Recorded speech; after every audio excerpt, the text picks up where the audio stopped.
Hello everyone, welcome to पवन वाग academy. I am Ankita और आज के क्लास में हम लोग देखेंगे आपका नेक्स्ट वाला part, chapter number 14 biomolecule, standard 12th Maharashtra state board का। तो गाइस, लास्ट वाले क्लास में हम लोगों ने डिस्कस किया था आपका Fischer's and Haworth projection formula of fructose. हम लोगों ने ये देखा था कि कौन सी ट्रिक्स इन्वॉल्व होती है जिसमें हम लोग फ्रुक्टोज के फिशर प्रोजेक्शन फॉर्मूले से फ्रुक्टोज का हवर्थ प्रोजेक्शन फॉर्मूला फ्रेम करते हैं। हम लोगों ने ये भी देखा था कि किस टाइप से स्ट्रक्चर को ड्रॉ किया जाता है। मैंने आपको बताया था कि फ्रुक्टोज का एक और नाम क्या होता है, और हम लोगों ने उसी के साथ साथ फ्रुक्टोज की कुछ प्रॉपर्टीज डिस्कस की थी कि वो कौन सा नेचर दिखाता है, उसका ऑप्टिकल रोटेशन कितना होता है। ये सारी चीज़ें हम लोगों ने की थी लास्ट वाले क्लास में discuss. So in continuation with that part, आज के क्लास में हम लोग देख रहे हैं आपका डाइसैकेराइड्स। डाइसैकेराइड्स जो होता है उसमें टोटल 3 टाइप्स होते हैं। तो डाइसैकेराइड्स में जो मेजर थिंग हम लोग डिस्कस करने वाले हैं वो है आपका सुक्रोज, सेकंड है आपका माल्टोज और थर्ड है आपका लैक्टोज। ये तीनों चीज़ें बहुत ज़्यादा इंपॉर्टेंट है। मैं आप लोगों को इतना गारंटी दे सकती हूँ, ये वाला पार्ट, इसके पहले वाला पार्ट जो हो गया है और उसके पहले वाला पार्ट जो हो गया है, वहाँ से आपको पेपर में कम से कम 2 क्वेश्चन आने के 100% चांस है। कभी भी आपको पेपर में 2 मार्क के लिए पूछा जाएगा draw the Haworth projection formula of glucose, कभी कभी ये आता है। कभी कभी वो पूछता है draw the Haworth projection formula of fructose, कभी कभी वो पूछता है सुक्रोज का हवर्थ प्रोजेक्शन फॉर्मूला ड्रॉ करो, और 1-2 बार उसने माल्टोज और लैक्टोज का भी पूछा है। तो देखो कितना इजी, करना कुछ भी नहीं है, थ्योरी कुछ ज़्यादा लिखनी नहीं है, सिर्फ 1 या 2 पॉइंट लिखने हैं और आपको सबसे फोकस करना है, जो करना है ना वो है आपके डायग्राम पर। मतलब आपका जो वो हवर्थ प्रोजेक्शन फॉर्मूला है ना, आपको उसके ऊपर फोकस करना है, ठीक है, कि वो बराबर ड्रॉ होना चाहिए। सिर्फ उतने से ड्रॉ करने पे आपको 2-3 मार्क मिल जाते हैं, है ना। तो आप लोग भी सोचो कि कितना ये पेपर में मार्क्स आपको दे सकता है ना। It will be very much helpful to you all. इसलिए आपको डायग्राम्स की अच्छी खासी प्रैक्टिस करना है। मैं आपको ये भी बोलूँगी कि जब आपका पूरा का पूरा ये वाला चैप्टर कंप्लीट हो जाएगा, जैसे कि मैं मेरे बहुत सारे स्टूडेंट्स को बोलती हूँ, उन्होंने किया भी है, आप लोगों से भी यही रिक्वेस्ट करती हूँ कि एक बड़ा सा चार्ट बना लो या इतने साइज़ का चार्ट बना लो, और वो चार्ट में आप लोग सारे के सारे क्या करेंगे, वो चार्ट में आप लोग ग्लूकोज का, फ्रुक्टोज का, ग्लूकोपाइरानोज का, फ्रुक्टोफ्यूरानोज का, सुक्रोज का, माल्टोज का, लैक्टोज का, पॉलीसैकेराइड्स का, सभी का स्ट्रक्चर उसी पे बना लो, क्योंकि स्ट्रक्चर तो बहुत सारे और पढ़ने के लिए टाइम लगता है। तो एक ही चार्ट पे सारे स्ट्रक्चर बना लो। उससे क्या होगा, जब आपका पेपर होगा बोर्ड का, तो आपको बुक खोलने की ज़रूरत भी नहीं पड़ेगी, आप बस वो चार्ट को देख लेना, तो आपको सब समझ जाएगा और सारी चीज़ें एकदम बेस्ट वे में रिवाइज भी हो जाएगी। क्योंकि स्ट्रक्चर तो पेपर में ड्रॉ करने के लिए आएगा ही आएगा, ठीक है। चलिए आगे बढ़ते हैं हम लोग। चलिए भाई, तो जैसे कि मैंने आपको लास्ट वाली क्लास में डाइसैकेराइड का क्लासिफिकेशन बताया था, सुक्रोज, माल्टोज एंड लैक्टोज। तो सबसे पहला डाइसैकेराइड आज अभी हम लोग जो स्टार्ट कर रहे हैं वो है सुक्रोज। उसके बाद में देखेंगे माल्टोज और लैक्टोज को भी। तो सबसे पहले हम लोग क्या देखेंगे, सबसे पहले हम लोग डिस्कस करेंगे आपका सुक्रोज, कि जो भी आपका सुक्रोज होता है उसकी प्रॉपर्टीज़ क्या होती है। कुछ ऐसी प्रॉपर्टीज़ है सुक्रोज की जो जनरली पेपर में पूछी जाती है, और वो देखो कैसा पूछा जाता है, मैं आपको वो भी बताऊंगी, लेकिन एक बार अपन लोग सारे के सारे पॉइंट्स को डिस्कस करते हैं, ठीक है। तो चलिए डिस्कस करते हैं। सबसे पहला और सबसे काम का पॉइंट ये है कि जो भी आपका सुक्रोज होता है ना, जो भी आपका सुक्रोज होता है, सुक्रोज आपके डेक्स्ट्रो रोटेटरी नेचर का होता है। सुक्रोज कैसे नेचर का होता है, dextro rotatory, dextro rotatory nature का होता है। मैंने आपको प्रीवियस क्लासेस में बताया था कि ग्लूकोज आपका डेक्स्ट्रो रोटेटरी है, फ्रुक्टोज आपका लेवो रोटेटरी है, लेकिन सुक्रोज कैसा है, डेक्स्ट्रो रोटेटरी। अब दिमाग में क्वेश्चन आता है कि ऐसा कैसा डेक्स्ट्रो रोटेटरी, कुछ तो हमको प्रूफ तो दो भाई, ऐसे कैसे डेक्स्ट्रो रोटेटरी। सुनो, आपका जो भी ऑप्टिकल रोटेशन का वैल्यू होता है, जो भी आपका ऑप्टिकल रोटेशन का वैल्यू होता है, ऑप्टिकल रोटेशन, ऑप्टिकल रोटेशन का मतलब ही क्या होता है, ऑप्टिकल रोटेशन का मतलब ही होता है जो भी आपके अल्फा का वैल्यू होता है ना, उसी को हम लोग ऑप्टिकल रोटेशन बोलते हैं। उसका वैल्यू होता है आपका +66.5 डिग्री, +66.5 डिग्री होता है आपके ऑप्टिकल रोटेशन ऑफ ग्लूकोज का वैल्यू, सुक्रोज का। तो आप लोगों ने सबसे पहले पॉइंट में यहाँ ये देखा कि आपका जो सुक्रोज है वो डेक्स्ट्रो रोटेटरी नेचर का होता है। ग्लूकोज डेक्स्ट्रो रोटेटरी था, फ्रुक्टोज लेवो रोटेटरी था, और सुक्रोज डेक्स्ट्रो रोटेटरी है। इसके ऑप्टिकल रोटेशन का वैल्यू कितना है, +66.5 डिग्री। आपको वो नहीं देखना है, आपको यहाँ जो देखना है ना, वो इस प्लस साइन को देखना है। ये कैसे नेचर का है, प्लस, तो प्लस साइन से आपको क्या पता चलता है कि ये डेक्स्ट्रो रोटेटरी नेचर का है। मैंने बताया था अगर माइनस साइन आता है तो वो लेवो रोटेटरी नेचर को इंडिकेट करता है, और अगर प्लस साइन आता है तो वो आपके डेक्स्ट्रो रोटेटरी नेचर को इंडिकेट करता है। ठीक है, चलिए थोड़ा और आगे बढ़ते हैं। अब आप लोगों ने देखो सेकेंड पॉइंट क्या देखा, आप लोगों ने सेकेंड पॉइंट यहाँ ये देखा कि ऑन हाइड्रोलिसिस मतलब जब आप सुक्रोज का हाइड्रोलिसिस करवाते हो, ठीक है, on hydrolysis of sucrose in presence of dilute HCl मतलब है डाइल्यूट एसिड और इन्वर्टेज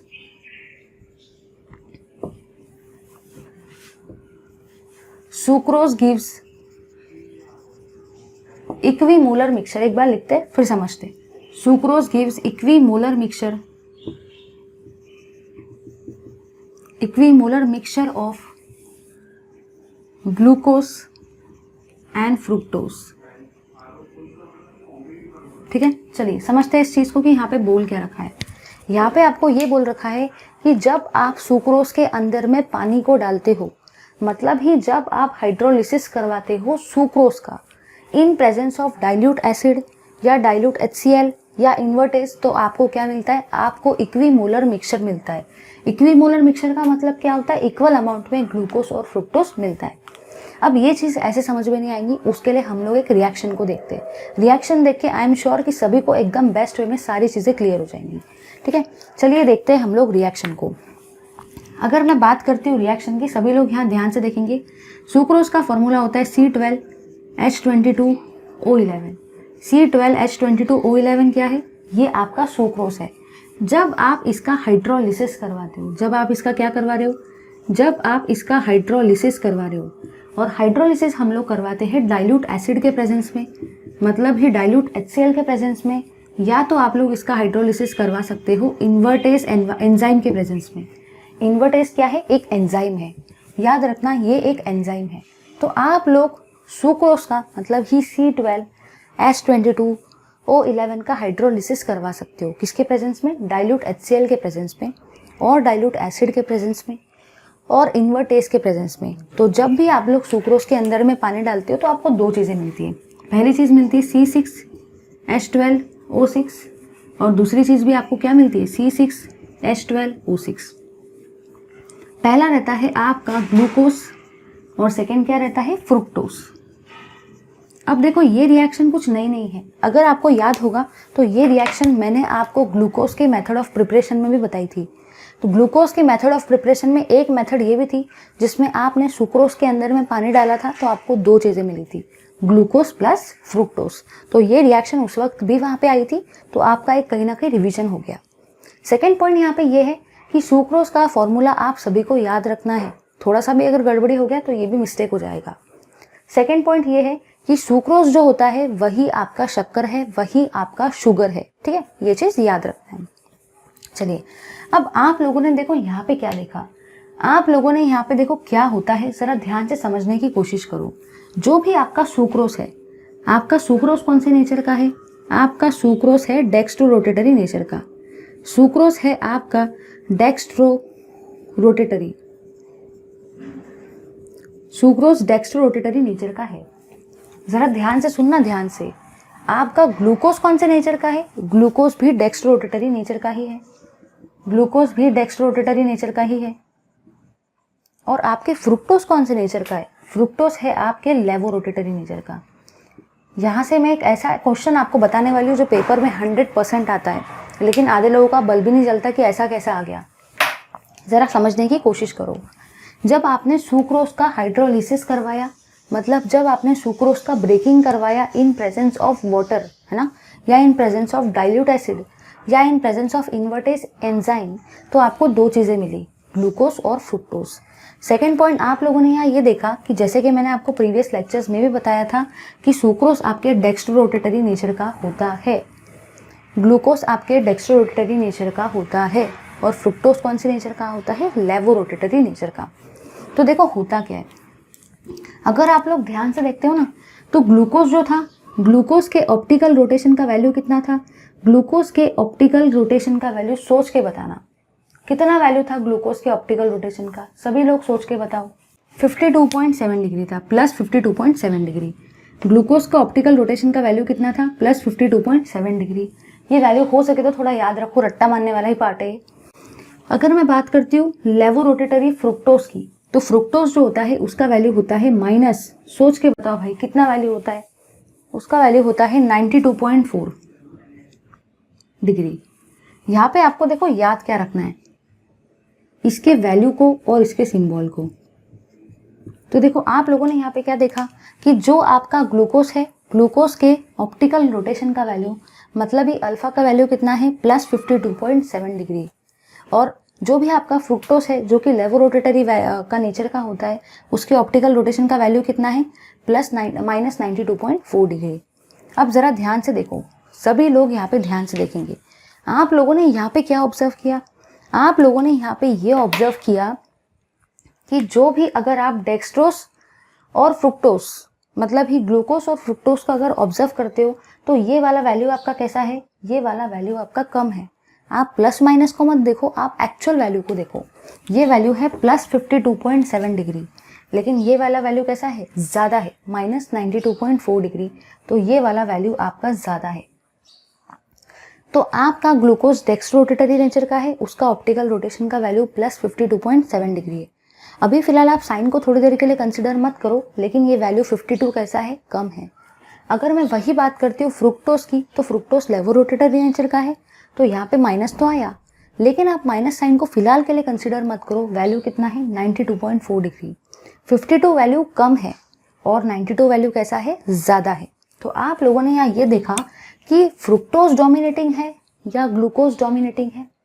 इन दोनों केस में फ्रुक्टोज डोमिनेटिंग है। क्यों? क्योंकि फ्रुक्टोज का ऑप्टिकल रोटेशन का वैल्यू अल्फा का वैल्यू ज़्यादा है। साइन को मत देखो, ग्लूकोज जो है बेचारा दबने वाला है, वीक है, वीक क्यों? क्योंकि ग्लूकोज का ऑप्टिकल रोटेशन का वैल्यू कम है।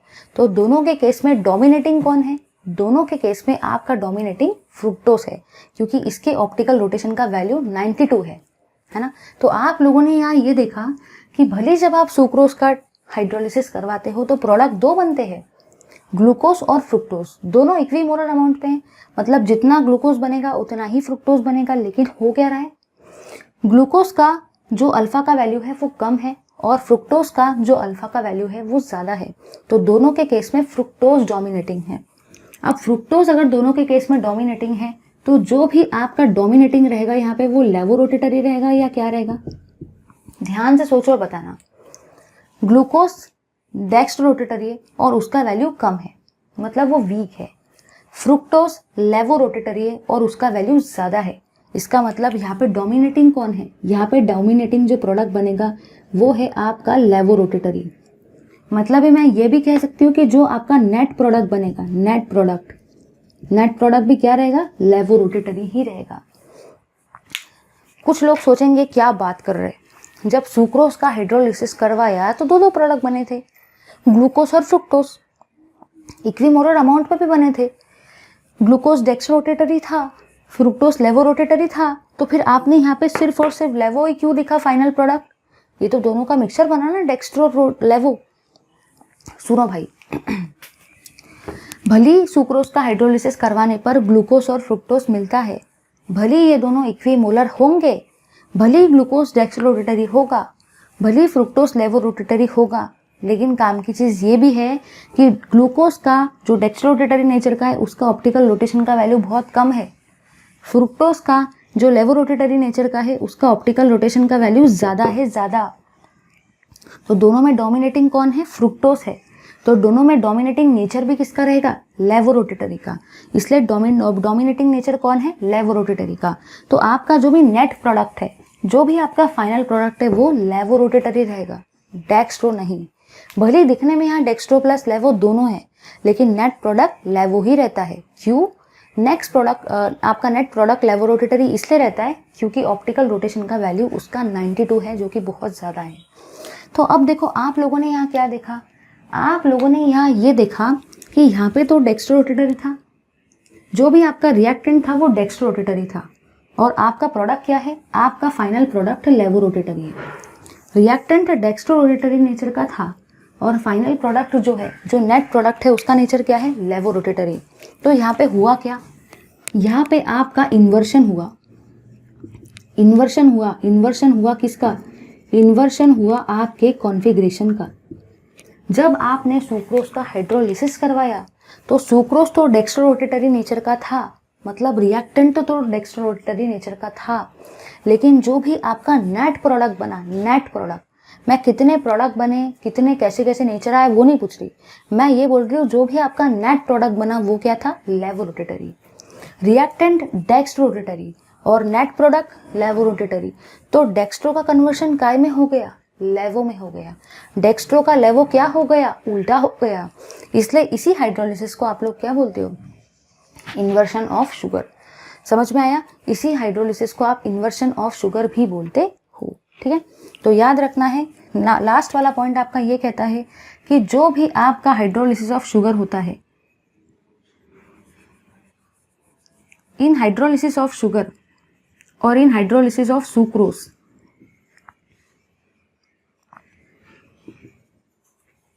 द लेवोरोटेशन, मैं आपको लिख देती हूँ यहाँ पे क्योंकि पॉइंट वाइज ही पता होना चाहिए ना। The levorotation of fructose is higher than the dextrorotation of glucose. So net product formed is levorotatory.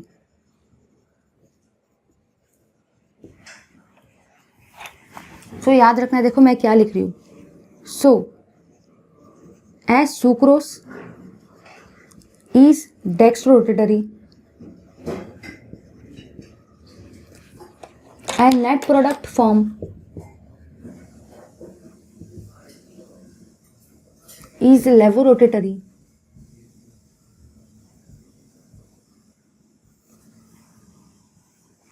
So hydrolysis of sugar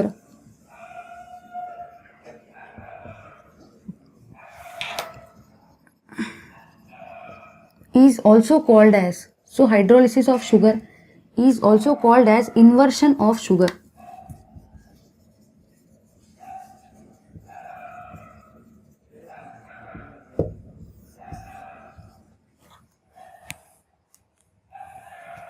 और यहाँ पे जो प्रोडक्ट बनता है ना, इसी प्रोडक्ट को आप इन्वर्ट शुगर भी बोलते हो। Product is called as invert sugar.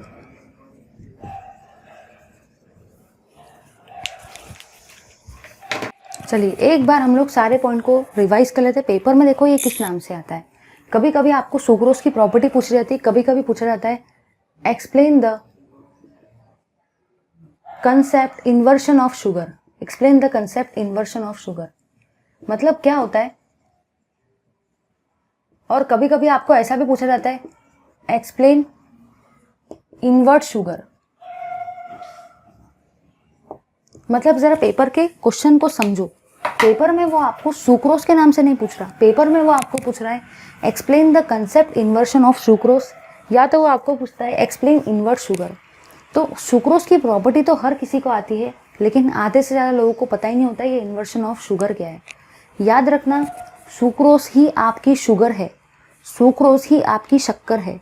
तो explain the concept inversion of sugar में याद रखना कि यहाँ पे इन्वर्शन हो रहा है, ऐसा आपको दिखाना पड़ेगा। तो एक बार रिवाइज कर लेते हैं। आपका जो सुक्रोज है वो डेक्स्ट्रोरोटेटरी नेचर का है, क्योंकि उसके ऑप्टिकल रोटेशन का वैल्यू कितना है, +66.5 डिग्री।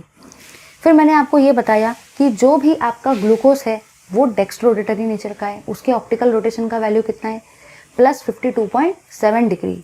जो भी आपका फ्रुक्टोज है वो लेवोरोटेटरी नेचर का है और उसके ऑप्टिकल रोटेशन का वैल्यू कितना है, -92.4 डिग्री। ठीक है।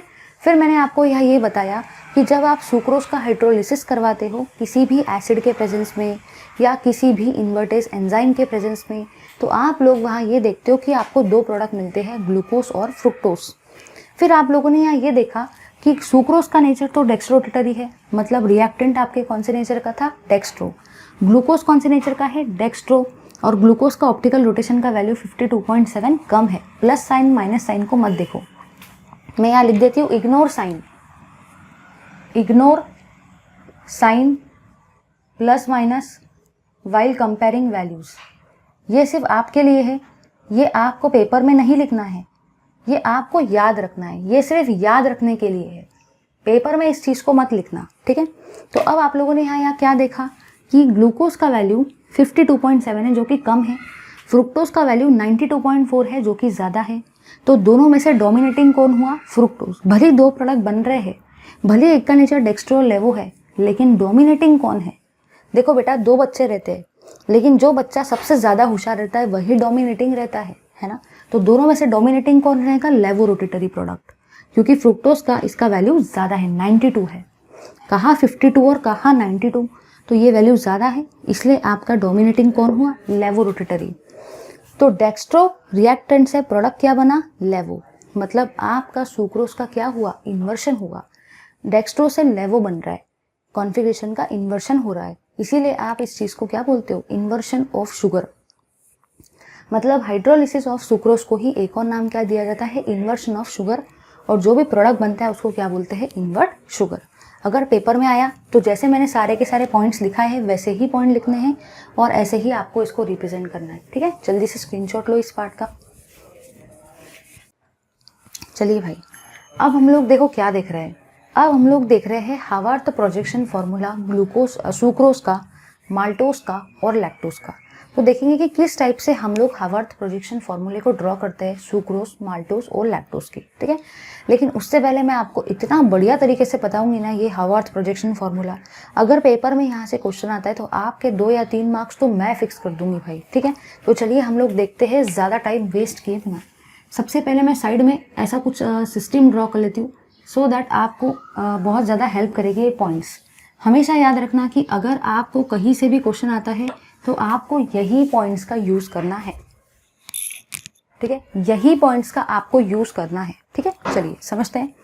कोई भी चीज़ का अगर आपको हावर्थ प्रोजेक्शन फॉर्मूला पूछा जाता है तो आप लोग ऐसा नहीं कि सिर्फ और सिर्फ डायग्राम को ही ड्रॉ करेंगे।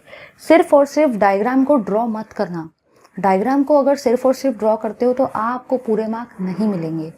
तो अब आपको डायग्राम के साथ एडिशनली और क्या करना पड़ेगा? डायग्राम के साथ आपको कुछ ऐसे इंपॉर्टेंट पॉइंट्स को भी वहाँ पे लिखना पड़ेगा, तभी जाके आपको फुल ऑन फुल मार्क्स मिलेंगे, ठीक है। तो चलिए देखते हैं। आपका जो फर्स्ट पॉइंट रहेगा, आपको देखो कैसे लिखना है। It is a disaccharide. यही फैशन आपको सभी केसेस में फॉलो करना है, जितने भी डाइसैकेराइड मैं अभी आपको पढ़ाऊंगी। It is a disaccharide made up of or consisting of, just a minute, it is a disaccharide made up of जो भी जिससे भी वो बना है वो चीज़ आपको वहाँ लिखनी है, ठीक है। तो आपको जो आपका फर्स्ट पॉइंट रहेगा वो आप क्या लिखेंगे? It is a disaccharide made up of this and this monosaccharide. जो भी मोनोसैकेराइड से वो बनता है, जो भी दो मोनोसैकेराइड से आपका वो डाइसैकेराइड बनता है, आप उनका नाम वहाँ पे लिखेंगे। तो यहाँ पे आपको क्या लिखना है?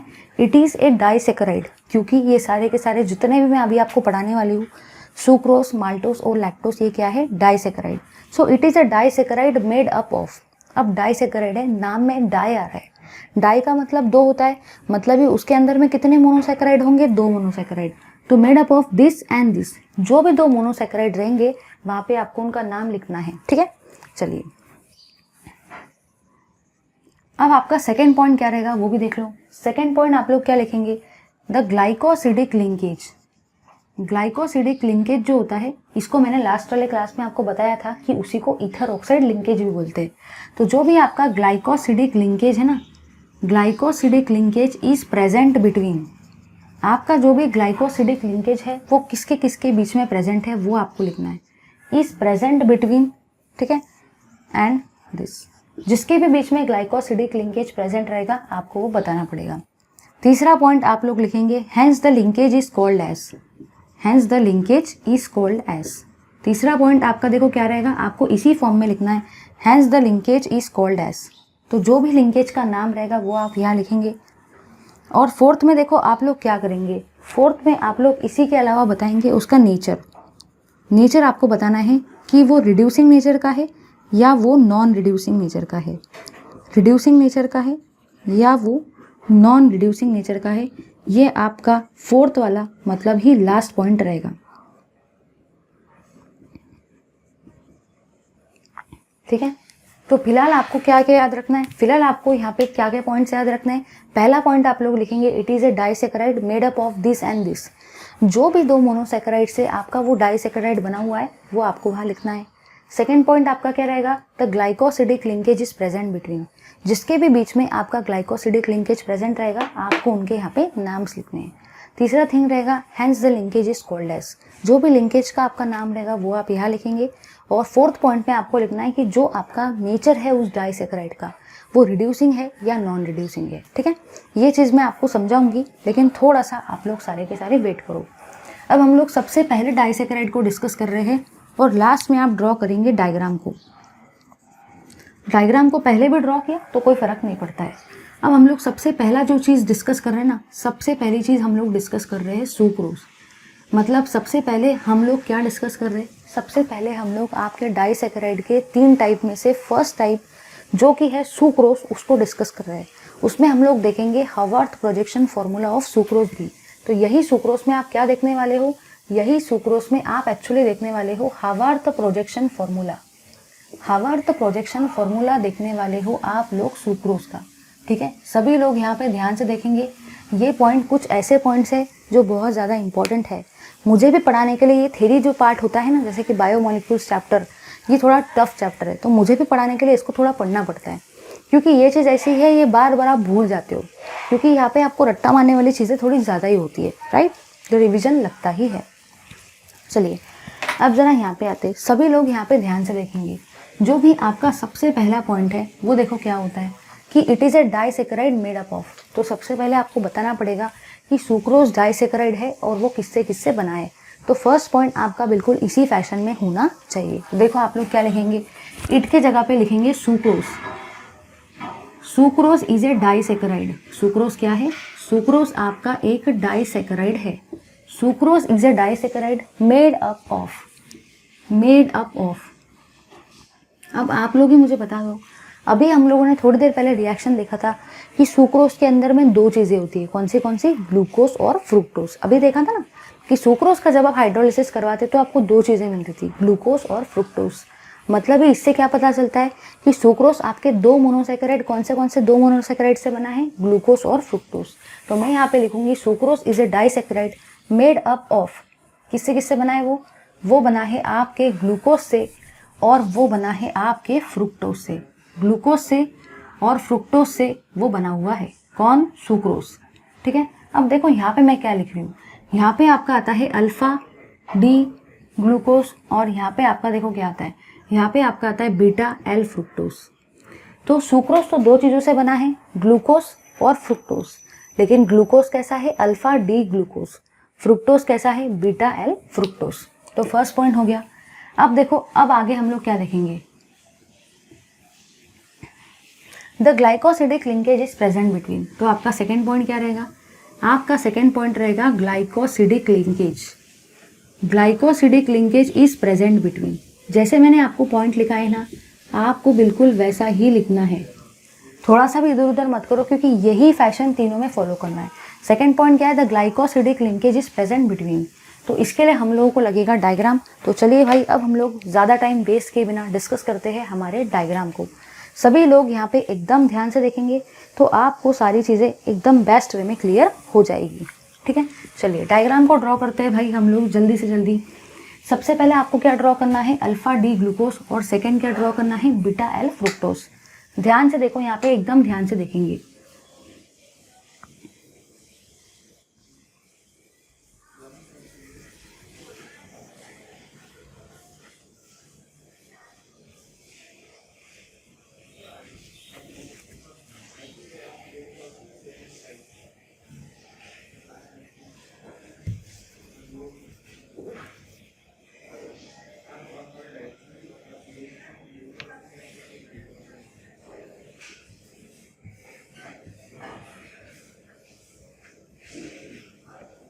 ठीक है, अगर आप लोग ध्यान से देखते हो तो ये आपका क्या है, ये आपका ग्लूकोज है और ये आपका क्या है, ये आपका फ्रुक्टोज है। लेकिन आज का लेक्चर उन्हीं लोगों के लिए हेल्पफुल रहेगा जिन्होंने मेरे इसके पहले वाले 2 लेक्चर किए ग्लूकोज और फ्रुक्टोज के। अगर आपने ग्लूकोज और फ्रुक्टोज का हावर्थ प्रोजेक्शन फॉर्मूला की ड्रॉ करने की ट्रिक वाले लेक्चर्स जो थे इसके पहले वाले 2 वो नहीं देखे हैं तो आपको आई एम डैम श्योर, मैं आपको एश्योरेंस देती हूँ कि आपको आज का क्लास कुछ भी समझ में नहीं आएगा। आज की क्लास को समझने के लिए आपको ग्लूकोज और फ्रुक्टोज आना ही चाहिए। ग्लूकोज और फ्रुक्टोज का हावर्थ प्रोजेक्शन फॉर्मूला नहीं आएगा तो ये स्ट्रक्चर कहाँ से ड्रॉ करेंगे, क्योंकि ये स्ट्रक्चर तो वो दोनों का कॉम्बिनेशन है, ग्लूकोज और फ्रुक्टोज का। अब जिसको यही नहीं आएगा ड्रॉ करते, जिसको यही ड्रॉ नहीं करते आएगा, वो क्या सुक्रोज का ड्रॉ करेगा भाई? आप ही बताओ मुझे। नहीं कर सकता है ना, नहीं कर सकता है। देखो जो भी आपका ये वाला स्ट्रक्चर है ना, ये वाला, ये आपका क्या है? ये है आपका अल्फा डी ग्लूकोज, ठीक है। और जो भी आपका ये वाला है वो क्या है? Beta L fructose. तो मैंने टोटल 2 टाइप के स्ट्रक्चर ड्रॉ किए। ये है आपका अल्फा डी ग्लूकोज और ये है आपका बीटा एल फ्रुक्टोज। यहाँ पे क्या बोल रखा है? सुक्रोज। सुक्रोज कौन से 2 चीज़ों से बनता है? Alpha D glucose and beta L fructose. इसलिए मैंने अल्फा डी ग्लूकोज को ड्रॉ किया और बीटा एल फ्रुक्टोज को भी ड्रॉ किया, ठीक है। चलिए अब हम लोग यहाँ पे सारे के सारे ग्रुप्स को इंट्रोड्यूस करवाते हैं। सारे के सारे ग्रुप्स को यहाँ पे लिखेंगे। ये होता है आपका कार्बन 1, ये 2, ये होता है 3, ये होता है आपका 4, ये होता है आपका कार्बन नंबर 5। याद रखना इस चीज़ को। और यहाँ पे आपका कार्बन नंबर 6 आता है। जबकि यहाँ पे मैंने आप लोगों को बताया था, यहाँ पे आएगा कार्बन नंबर 1, यहाँ पे आएगा आपका 2, ये आएगा 3, ये आएगा 4 और ये आएगा आपका 5। ये चीज़ मैंने बहुत बढ़िया तरीके से बताई थी, याद है ना। अगर आप लोग डायरेक्टली देखेंगे नहीं आएगा भाई, क्योंकि ये मैंने आपको ट्रिक बताए थे, वो ट्रिक को एक बार जाके तो देखो सारे के सारे। अब ये है आपका अल्फा डी ग्लूकोज। अल्फा में आपका OH ग्रुप कहाँ पे आता है? राइट साइड में आता है, मतलब वो नीचे आएगा।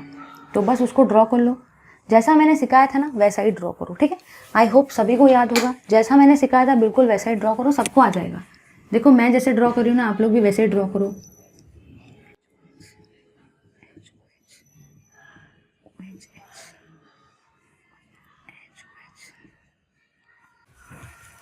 और अब देखो यहाँ पे कैसा आएगा? यहाँ पे आएगा आपका CH2OH H।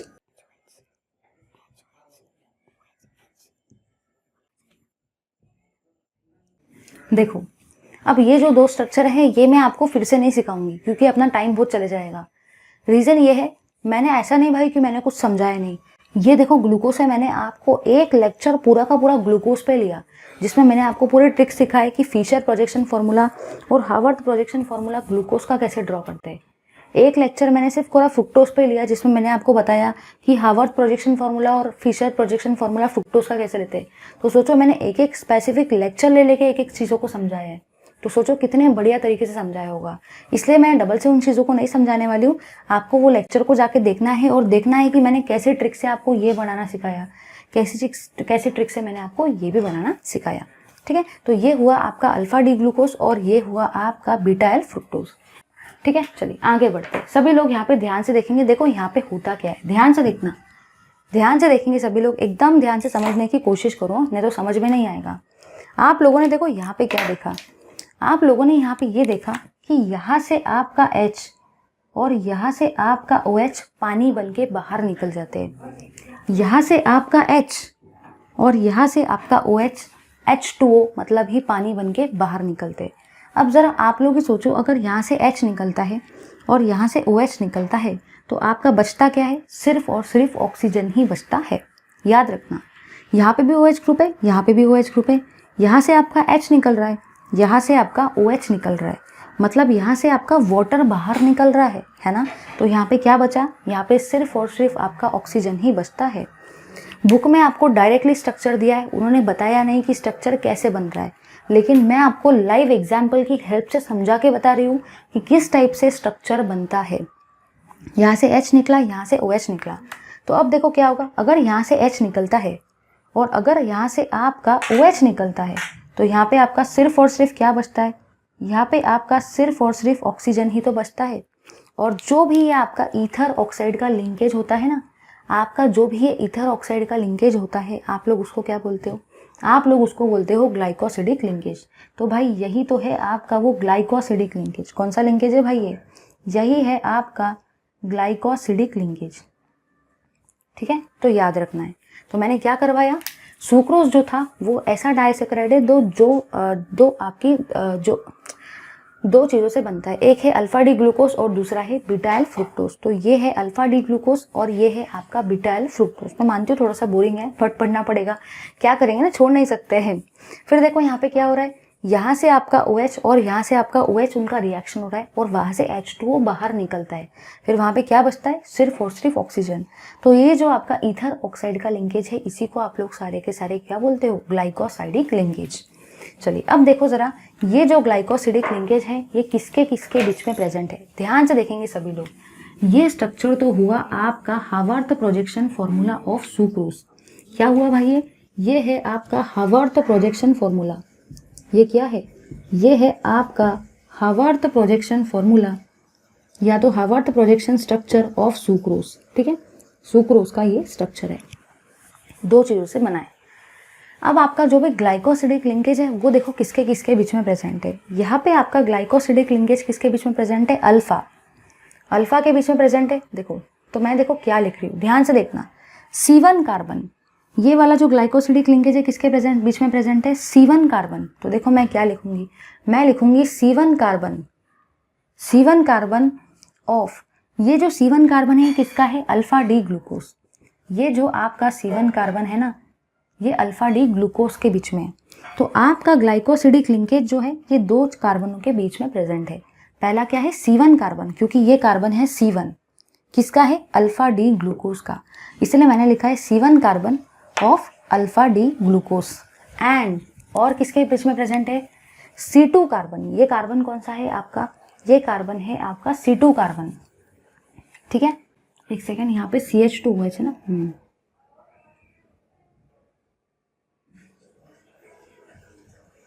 यस। चलिए यहाँ पे आ जाओ, अब और किसके बीच में प्रेजेंट है, और किसके बीच में प्रेजेंट है, वो C2 कार्बन। तो मैं यहाँ पे लिखूंगी C2 कार्बन, ये है आपका C2 कार्बन और ये C2 कार्बन किसका है, of beta L fructose, beta L fructose. तो आपको ग्लाइकोसिडिक लिंकेज को रट्टा नहीं मानना है, देखना है वहाँ पे किसके किसके बीच में ग्लाइकोसिडिक लिंकेज प्रेजेंट है, C1 कार्बन, C1 कार्बन के बीच में। तो मैंने यहाँ पे क्या लिखा, C1 कार्बन, और ये जो C1 कार्बन है किसका है, अल्फा डी ग्लूकोज का। और किसके बीच में ग्लाइकोसिडिक लिंकेज प्रेजेंट है, C2 कार्बन, इसलिए मैंने क्या लिखा, C2 कार्बन। और ये C2 कार्बन किसका है, बीटा एल फ्रुक्टोज का। ठीक है, अब देखो आगे हम लोग क्या लिखेंगे, आगे मैं थर्ड पॉइंट लिखती हूँ हेंस, क्योंकि थर्ड पॉइंट क्या कहता है, hence the linkage is called as, hence the linkage is called as, जो भी आपका लिंकेज है उसका नाम क्या होगा वो उसको देख लेते हैं, इज कॉल्ड एज। सभी लोग यहाँ पे ध्यान से देखो कि लिंकेज को क्या बोलते हैं, ध्यान से देखना। ये है आपका अल्फा, तो इसीलिए मैंने क्या लिखा, अल्फा। ये है आपका बीटा, इसीलिए मैंने यहाँ पे क्या लिखा, बीटा। ध्यान से समझो, ये है अल्फा और ये है बीटा, इसलिए मैंने क्या लिखा, अल्फा बीटा। इसका कार्बन कौन सा है, 1, इसका कार्बन कौन सा है, 2। ठीक है, तो अल्फा बीटा 1 2 ग्लाइकोसिडिक लिंकेज। कभी कभी ये चीजें भी पेपर में पूछी जाती है, तो समझ में आया। अल्फा डी ग्लूकोज का बीटा एल फ्रुक्टोज के साथ में क्या हो रहा है, कॉम्बिनेशन हो रहा है, ज्वाइनिंग हो रहा है, पानी वहां से बाहर निकल रहा है। ईथर ऑक्साइड लिंकेज को ही आप लोग ग्लाइकोसिडिक लिंकेज बोलते हो। ये लिंकेज किसके बीच में प्रेजेंट है, कार्बन 1, कार्बन 1 के बीच में प्रेजेंट है, किसकी, ऑफ अल्फा डी ग्लूकोज, इसलिए मैंने क्या लिखा, carbon 1 of alpha D glucose. और किसके बीच में प्रेजेंट है, कार्बन 2 के बीच में है, तो मैंने क्या लिखा, कार्बन 2, किसका carbon 2, beta L fructose. Book में वहां बीटा डी लिखा है, उसको करेक्ट करो, वो एल है। अब इस लिंकेज का नाम देखो क्या है, एक अल्फा है एक बीटा है, इसलिए मैंने क्या लिखा, अल्फा बीटा। एक का कार्बन 1 है, एक का कार्बन 2 है, इसलिए 1 2। और कौन सा लिंकेज है, ग्लाइकोसिडिक। ये ग्लाइकोसिडिक लिंकेज एक तो इसके बीच में है और एक तो इसके बीच में, इसलिए आपको ये दोनों कार्बन की पोजीशन को भी स्पेसिफाई करने का है। अब देखो लास्ट वाला पॉइंट क्या है, लास्ट वाला पॉइंट होता है आपको नेचर बताना है कि वो रिड्यूसिंग है या नॉन रिड्यूसिंग है। ठीक है, तो आप लोगों ने यहाँ ये देखा, here sucrose is non reducing sugar. अब देखो यहाँ पे आपका सुक्रोज नॉन रिड्यूसिंग शुगर क्यों है। चलिए भाई, अब मैं आपको बताती हूँ कि ये जो सुक्रोज है ये नॉन रिड्यूसिंग नेचर का क्यों है। सभी लोग यहाँ पे ध्यान से देखेंगे। आप लोगों ने यहाँ पे क्या देखा, आप लोगों ने यहाँ ये देखा कि जो भी यहाँ पे आपका अल्डेहाइड वाला ग्रुप था ग्लूकोज का, और जो भी यहाँ पे आपका कीटोन वाला ग्रुप था फ्रुक्टोज का। जैसे कि मैंने आपको प्रीवियस क्लासेस में बताए थे कि ग्लूकोज में कौन सा ग्रुप होता है, अल्डेहाइड ग्रुप। फ्रुक्टोज में कौन सा ग्रुप होता है, कीटोनिक ग्रुप। अगर ये वाला अल्डेहाइड वाला ग्रुप और ये वाला आपका कीटोनिक वाला ग्रुप जो होता है, अगर वो इन्वॉल्व हो जाते हैं ग्लाइकोसिडिक लिंकेज में, तो क्या वहां पे कोई ऐसा ग्रुप बचा जो रिड्यूस होने लायक है? मतलब ही ये कैसे नेचर का रहेगा, नॉन रिड्यूसिंग नेचर का। तो आपको याद रखना है कि नॉन रिड्यूसिंग नेचर मतलब क्या होगा, कि अगर आपका, देखो याद रखना कैसे मैं बताती हूँ, उसको याद रखने का तरीका है। अगर 1-2 पोजीशन पे होता है तो वो हमेशा नॉन रिड्यूसिंग नेचर का रहेगा, और अगर 1-4 पोजीशन पर होता है तो वो आपका रिड्यूसिंग नेचर का रहेगा। तो ऐसे आप उसको याद रख सकते हो, क्योंकि एक्सप्लेनेशन को याद रखना बहुत मुश्किल काम है। तो देखो ध्यान से देखना, यहाँ पे आपके लिंकेज में 1-2 आ रहा है या 1-4 आ रहा है। सभी लोग ध्यान से देखो, लिंकेज में कैसा नेचर आ रहा है, 1-2। और अगर लिंकेज में 1-2 आता है तो आपके शुगर का नेचर कैसा रहेगा, रिड्यूसिंग शुगर। मैं वहाँ लिख देती हूँ तो आपको एक क्लियर कट आइडिया मिल जाएगा कि करना क्या है। ठीक है, एक बार मैं यहाँ पे लिख देती हूँ।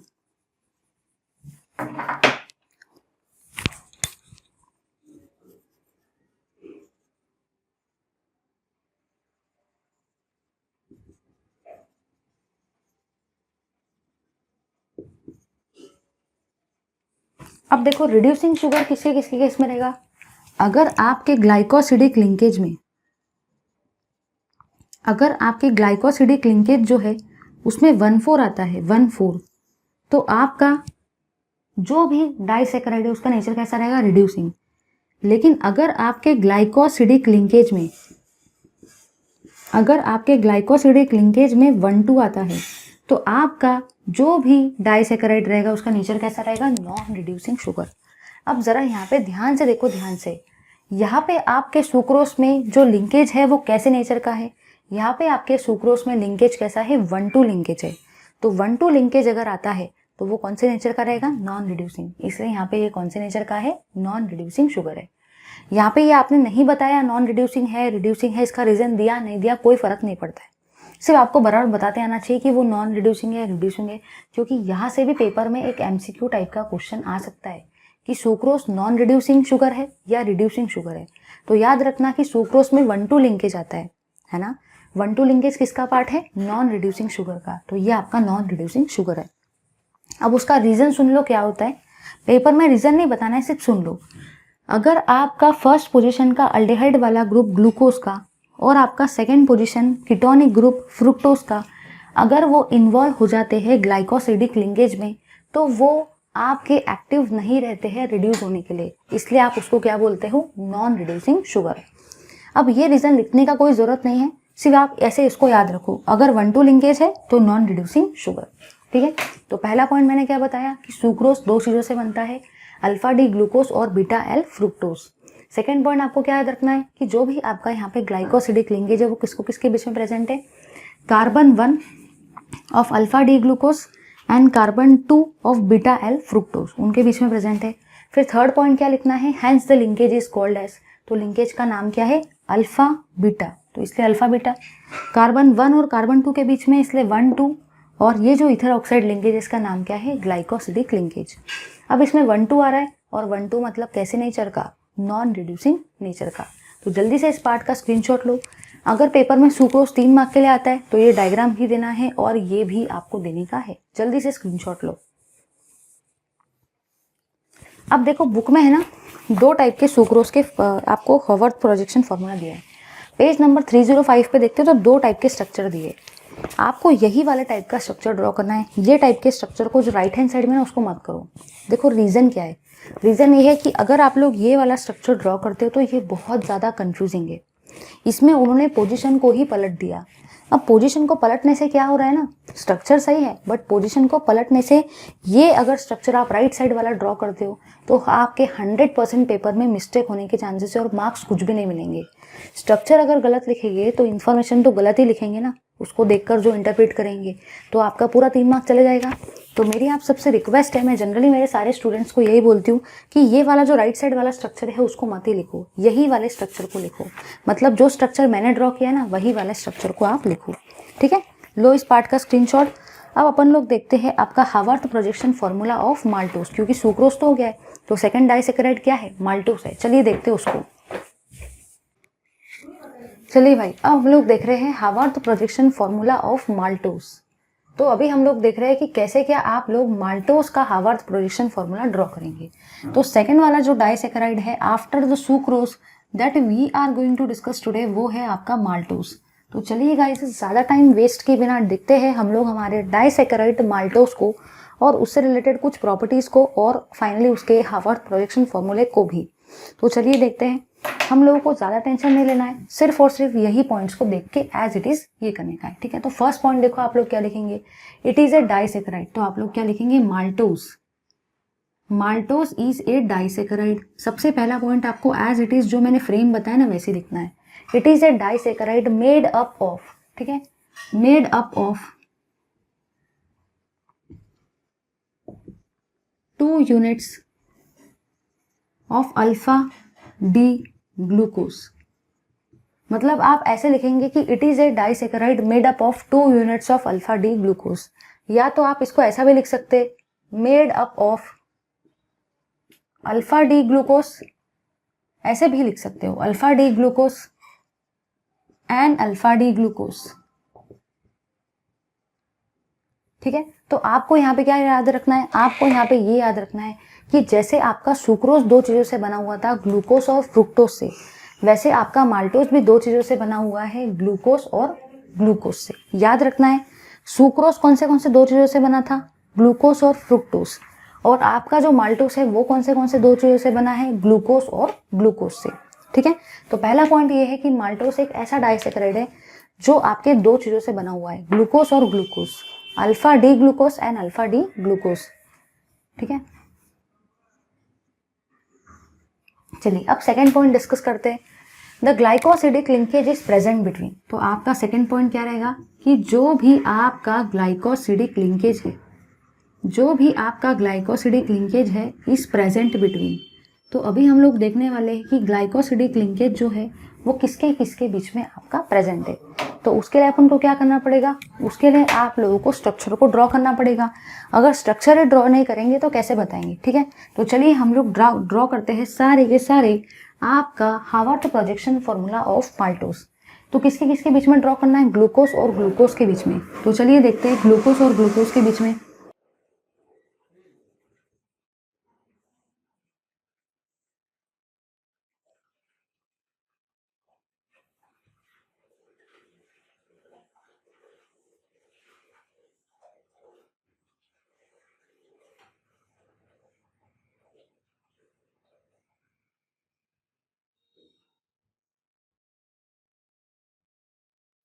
ठीक है, कुछ इस टाइप से। चलिए अब हम लोग सारे के सारे ग्रुप्स को यहाँ पे फिटअप करते हैं, ग्रुप्स को देख लेते हैं कि ग्रुप्स कैसे आएंगे, ठीक है भाई।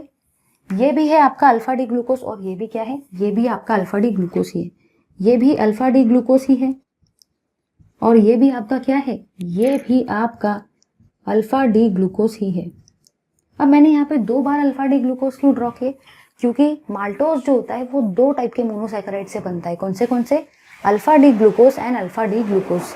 इसलिए यहाँ पे भी मैंने अल्फा डी ग्लूकोज लिया और यहाँ पे भी मैंने आपका अल्फा डी ग्लूकोज ही लिया। चलिए ड्रॉ करते हैं स्ट्रक्चर को। यह है कार्बन 1, कार्बन 2, 3, 4, 5 और यहाँ पे आता है 6। यहाँ पे भी वैसे ही आएगा 1, 2, 3, 4, 5 और 6, ठीक है। चलिए अब ये जो स्ट्रक्चर है ये मैंने आपको ऑलरेडी एक ग्लूकोज वाले लेक्चर में बता दिया है, तो इसीलिए मैं आपको फिर से इसका ट्रिक नहीं बताऊंगी, क्योंकि अगर मैं फिर से इसका ट्रिक बताऊंगी तो एक लेक्चर पूरा उसी में चल जाएगा।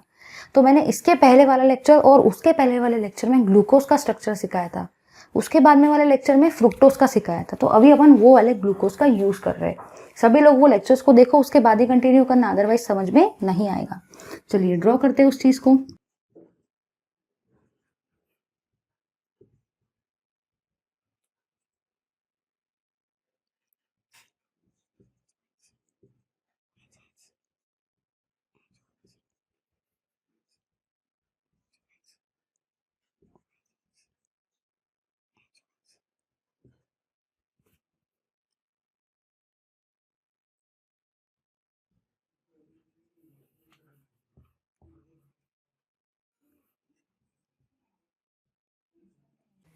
ठीक है, तो इस टाइप से मैंने स्ट्रक्चर को ड्रॉ कर दिया है।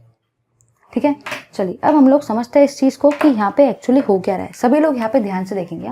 यहाँ पे देखो क्या होता है, यहाँ से आपका एक H और यहाँ से आपका एक OH पानी बन के बाहर निकलते हैं। ये जनरली आपको कोई भी बताएगा नहीं, बुक में तो उन्होंने डायरेक्टली ही स्ट्रक्चर को दे दिया।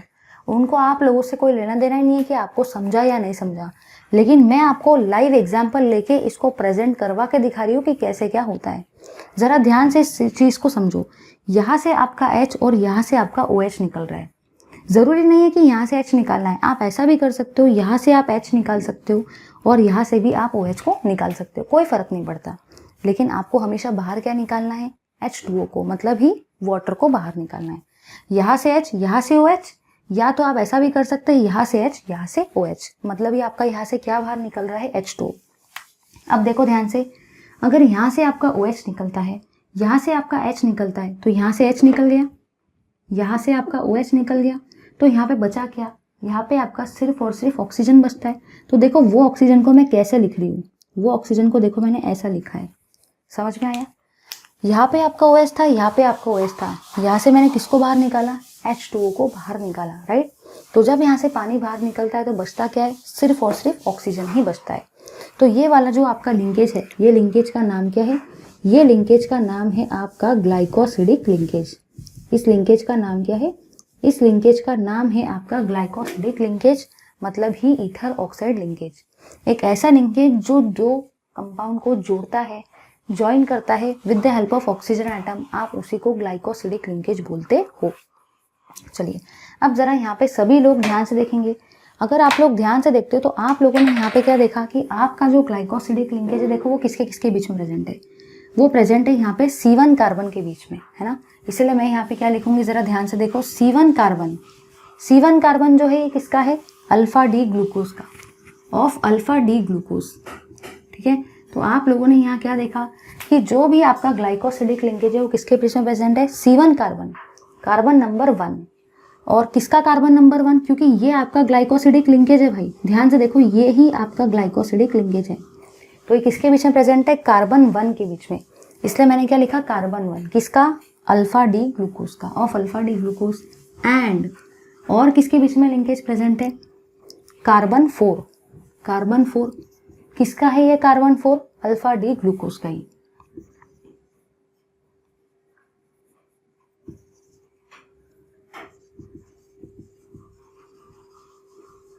तो आप लोगों ने यहाँ ये देखा भाई कि आपका ये जो ग्लाइकोसिडिक लिंकेज है, मतलब ये जो ईथर ऑक्साइड लिंकेज है, ये किसके बीच में प्रेजेंट है, कार्बन 1, किसका कार्बन 1, अल्फा डी ग्लूकोज, वही लिखा है carbon 1 of alpha D glucose. और किसके बीच में प्रेजेंट है, कार्बन 4, इसलिए मैंने क्या लिखा, कार्बन 1 4, किसका कार्बन 4, अल्फा डी ग्लूकोज का ही। तो carbon 1 of alpha D glucose and carbon 4 of alpha D glucose. चलिए आगे बढ़ते हैं, थर्ड पॉइंट को देखते हैं।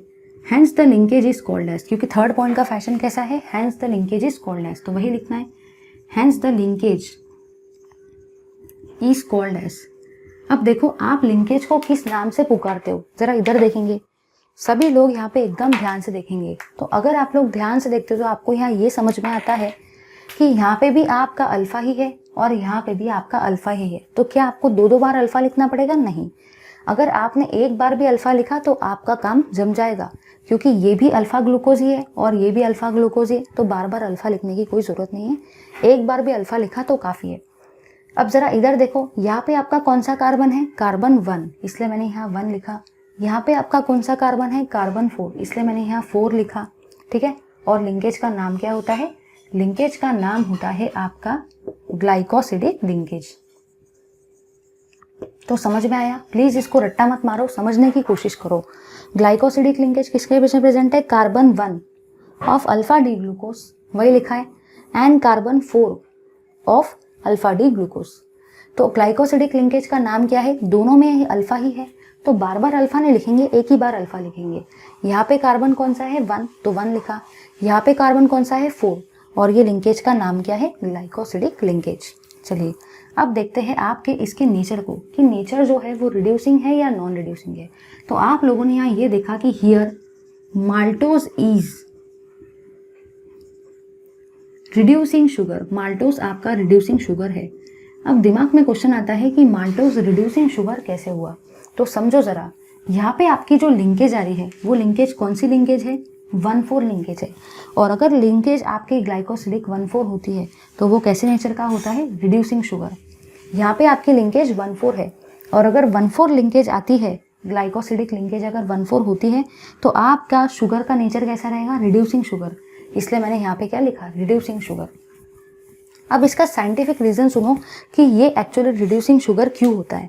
रीज़न ये है क्योंकि यहाँ पे जो आपका एसिटल वाला ग्रुप है, यहाँ पे जो आपका हेमी एसिटल वाला ग्रुप है एट द कार्बन नंबर 1 वो फ्री है, वो इन्वॉल्व नहीं हुआ है ग्लाइकोसिडिक लिंकेज में, क्योंकि ग्लाइकोसिडिक लिंकेज तो यहाँ पे फॉर्म हुआ है। लेकिन जो भी यहाँ पे आपका अल्डेहाइड वाला ग्रुप है, मतलब ही जो भी यहाँ पे आपका हेमी एसिटल वाला ग्रुप है वो फ्री है, वो ग्लाइकोसिडिक लिंकेज में इन्वॉल्व नहीं हुआ है, वो फ्री है। अब फ्री होने के वजह से वो रिड्यूसिंग नेचर को शो करता है। इसीलिए आपका जो माल्टोस है वो कैसे नेचर का है, रिड्यूसिंग नेचर का। ये साइंटिफिक रीज़न हुआ।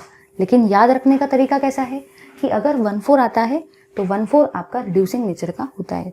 साइंटिफिक रीज़न नहीं आया तो भी चलेगा, लेकिन आपको ये चीज़ पता होनी चाहिए।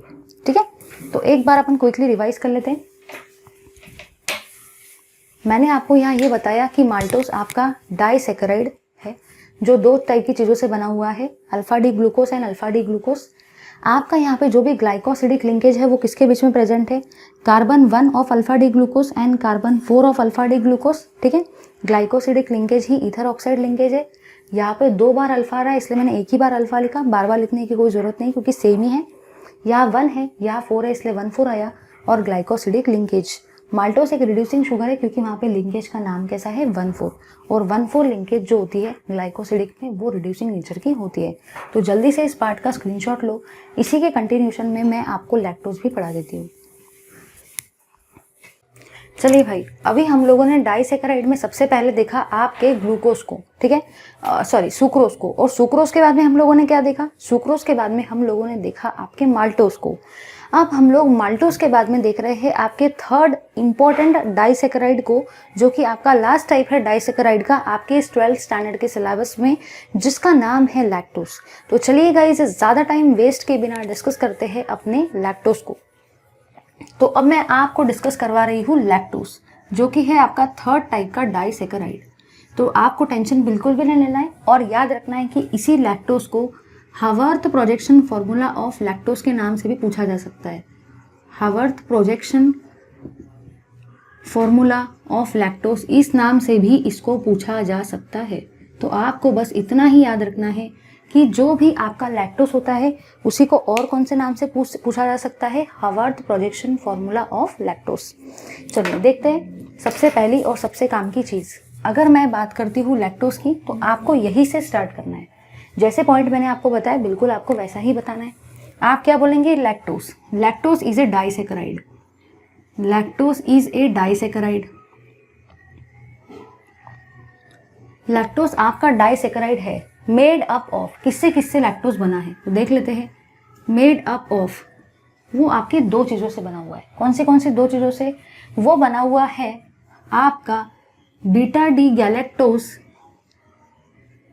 And beta D glucose. तो जो भी आपका लैक्टोज है, देखो नाम में ही आ रहा है लैक्टोज, नाम के अंदर में ही क्या आ रहा है, आपके नाम के अंदर में ही क्या आ रहा है, लैक्टोज आ रहा है, लैक्टोज, राइट। तो अगर आप लोग ध्यान से देखते हो तो नाम में लैक्टोज आ रहा है, तो यहाँ पे आपका क्या आ रहा है, गैलेक्टोज। तो देखो गैलेक्टोज के स्पेलिंग में भी लैक्टोज आ रहा है।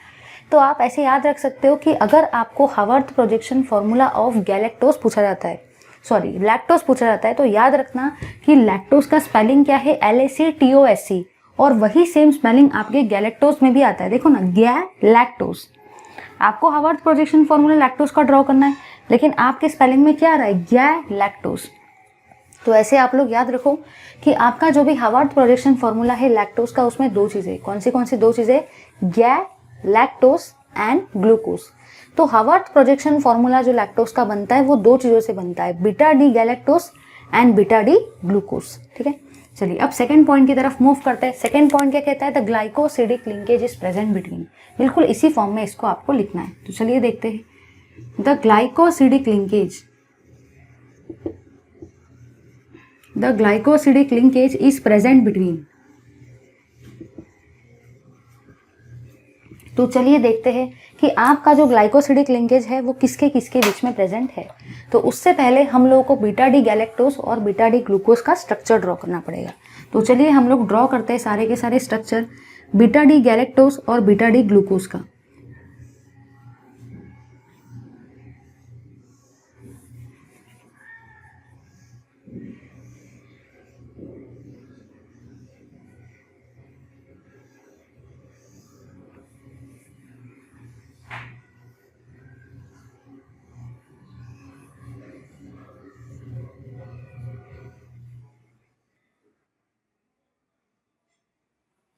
ठीक है, तो मैंने इस टाइप से 2 फ्रेम तैयार किए। याद रखना है कि जो भी आपका हावर्थ प्रोजेक्शन फॉर्मूला लैक्टोज का है उसमें 2 चीजें ना, ग्लूकोज और गैलेक्टोज। इसका मतलब एक आप ड्रॉ करेंगे Haworth projection formula of galactose और एक आप ड्रॉ करेंगे Haworth projection formula of glucose.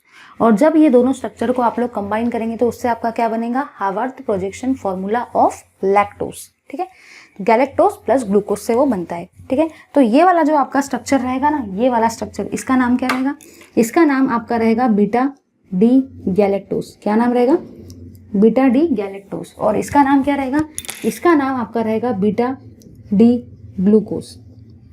ठीक है, तो मैंने ऐसे दोनों के दोनों नेम्स यहाँ पे लिख दिए। चलिए अब हम लोग पोजीशंस को असाइन कर देते। जैसे कि मैंने आप लोगों को ग्लूकोज और फ्रुक्टोज वाले फॉर्मूले में बताया था, जब मैंने उनको बताया था तो नंबरिंग कहाँ से देते हैं, ऑक्सीजन के इस साइड से। तो ये रहेगा आपका 1, ये रहेगा 2, ये रहेगा 3, ये रहेगा 4, ये रहेगा 5 और ये रहेगा आपका 6। यहाँ पे भी वैसे ही होगा, नंबरिंग यहीं से स्टार्ट होगा, 1 2 3 4 5 और 6। ठीक है, इस टाइप से। चलिए अब हम लोग ग्रुप को दे देते हैं। तो ग्रुप देखो कैसे लिखने हैं, CH2OH और H यहाँ पे भी वैसे ही आएगा। यहाँ पे भी आपका क्या आएगा, CH2OH और H। चलिए अब ये तो ग्लूकोज है, भले ही आपको गैलेक्टोज का स्ट्रक्चर नहीं भी आता है कोई बात नहीं ना, लेकिन आपको ग्लूकोज का स्ट्रक्चर तो आता है ना। तो चलिए सबसे पहले अपन लोग ग्लूकोज का स्ट्रक्चर ड्रॉ करते हैं।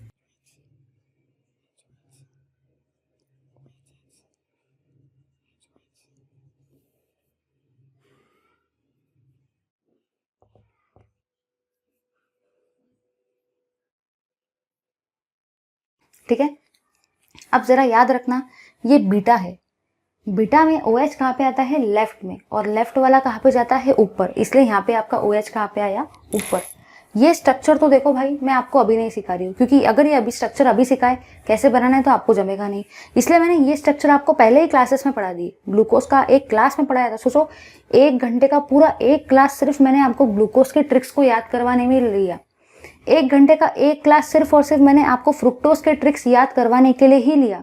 और अभी मैं ये वाला जो क्लास है इसमें आपको मैंने सुक्रोज पढ़ाया, माल्टोज पढ़ाया और लैक्टोज पढ़ाया, क्योंकि ये तीनों को पढ़ाना जरूरी है साथ में।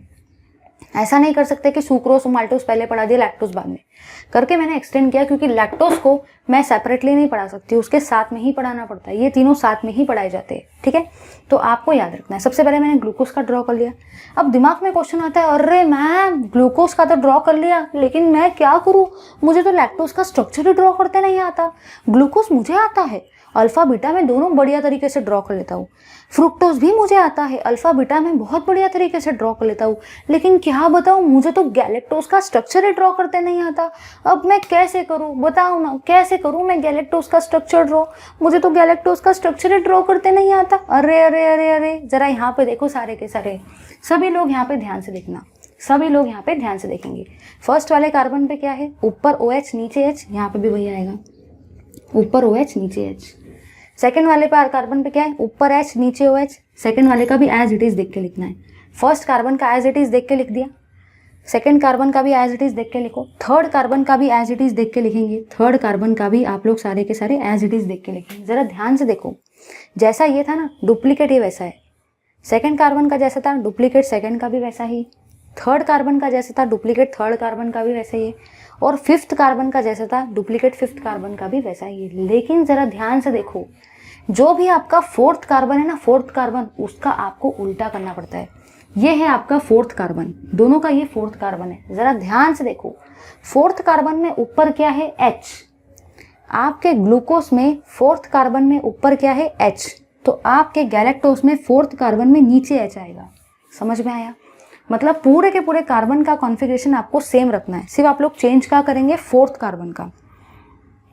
अगर आप ग्लूकोज का स्ट्रक्चर आपको आता है और अगर आपको गैलेक्टोस का स्ट्रक्चर नहीं आता तो आपको टेंशन लेने का बिल्कुल भी ज़रूरत नहीं है। रीज़न क्यों? उसका रीज़न जो है बेटा वो ये है क्योंकि अगर आपको ग्लूकोज का स्ट्रक्चर आता है तो बस 4th वाले कार्बन के कॉन्फ़िगरेशन को उल्टा कर दो तो आपका क्या बन जाएगा? गैलेक्टोस बन जाएगा। क्या करोगे? जो भी आपका 4th वाला कार्बन है ना, 4th वाले कार्बन को आपको उल्टा करना है। अगर आप 4th वाले कार्बन को उल्टा करते हो तो आपका वो क्या बन जाएगा? ग्लूकोज से वो आपका गैलेक्टोस बन जाएगा। तो आ जाओ 4th वाले कार्बन पर, सिर्फ 4th वाले कार्बन को उल्टा करना है।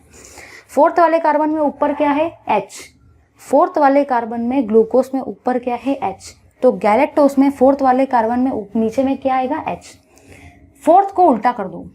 4th में जैसा है ना उसको उल्टा करके यहाँ लिख दो।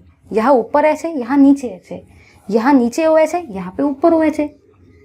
समझ गया सबको?